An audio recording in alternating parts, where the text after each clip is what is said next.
They laughed at Grandpa's old VHS tape until they heard screaming. It was a rainy Saturday afternoon when the family gathered at the old house on Birchwood Lane. The sound of the rain hitting the roof was constant, a soft patter that filled the silence of the house, which seemed to echo every creak and groan of its aging structure. The house was filled with the scent of old wood and the faint trace of lavender, remnants of the past that hung thick in the air. Nina, the youngest of the family, sat cross-legged on the floor of the living room, flipping through dusty boxes that had long since been forgotten. The boxes were filled with remnants of lives lived and memories made, crinkled family photos, yellowed postcards, and faded tickets to long-forgotten events. But it was one particular box that caught her eye. Nestled at the back, under layers of old albums and tapes, was an unmarked VHS tape. It was old, the label almost completely worn away by time. The only legible words were a faint scribble. For the family. Watch together. The words seemed oddly out of place, a stark contrast to the otherwise mundane collection of forgotten keepsakes. She picked it up carefully, brushing off the dust that clung to the plastic like a veil. Her fingers hovered over the tape as she stared at the label. There was something about it that felt different from the rest. A curiosity began to stir in her, and with a glance at her older brother Ethan, she spoke, her voice playful. "Look what I found. Grandpa's old tape."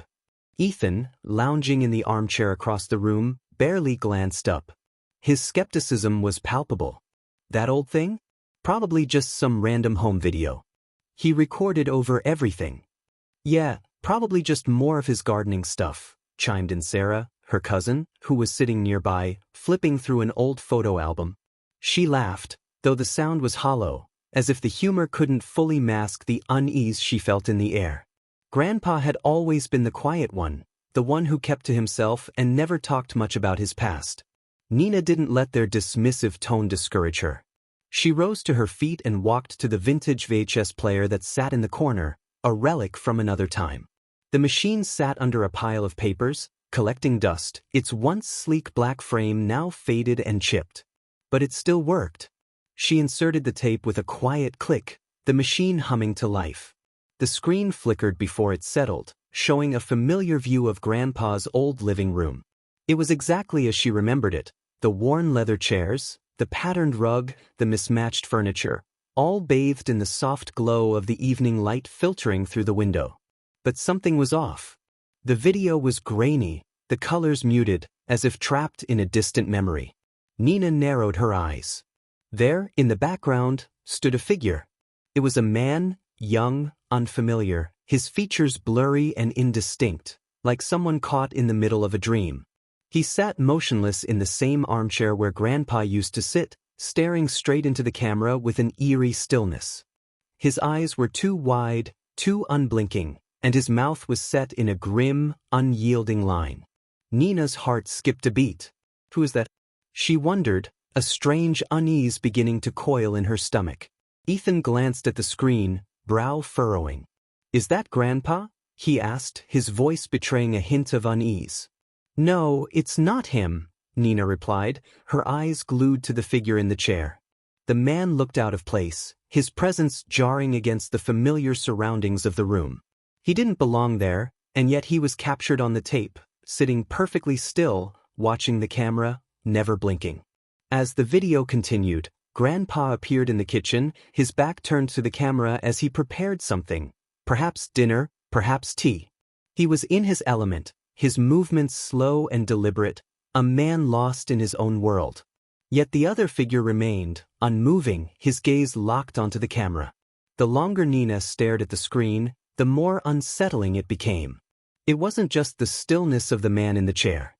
It was the feeling that something was wrong, something just outside the frame. The kind of wrong that crawls under your skin, a feeling of being watched even though no one else is there. Sarah leaned in, squinting at the screen. "Okay, this is creepy," she muttered, her voice low, as if she didn't want to acknowledge just how unsettling it was. Ethan shifted uncomfortably in his seat. "It's probably just a random guy Grandpa knew. Some old friend or something. He probably left the camera on." But Nina wasn't convinced. There was something about the way the man sat there, unnervingly still, locked in place, as though waiting for something. Or someone. Suddenly, the camera jerked, the image flickering for a moment before stabilizing. But when it did, something had changed. The man was gone. Nina's breath caught in her throat as she watched the screen, her heart thumping in her chest. Where had he gone? How had he disappeared so quickly? The room felt colder now, the flickering light from the screen casting strange shadows across the walls. Finn, looking uneasy, leaned forward. Did you see that? He just vanished.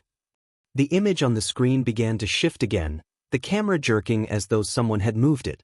The distortion in the video was jarring, like the tape had been tampered with. The familiar living room slowly faded from view, and the new scene that appeared was entirely unfamiliar. It was a hallway. Nina's pulse quickened. This wasn't their house.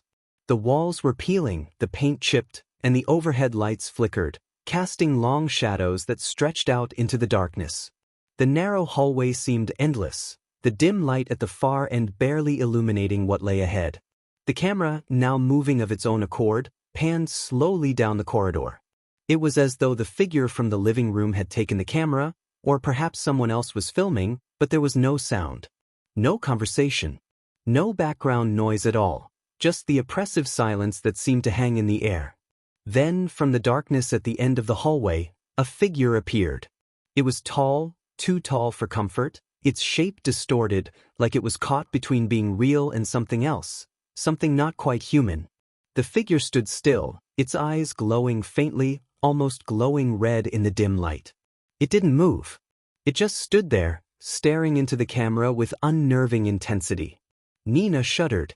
She couldn't take her eyes off the screen. The figure was far too familiar.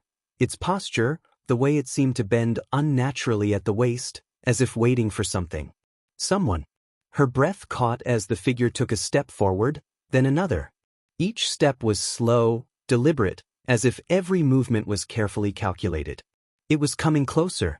Before Nina could speak, Sarah jumped up, her voice rising in panic. Turn it off. Turn it off. But Nina couldn't move.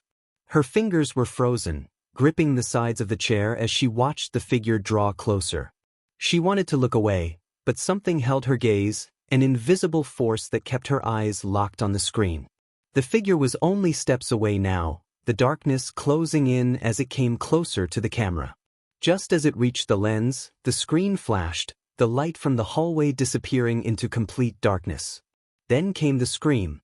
A high-pitched, guttural scream filled the air, drowning out the sound of the static and the flickering. It was loud, deafening, but somehow distant at the same time, as if the sound was coming from within the house but not in the room with them.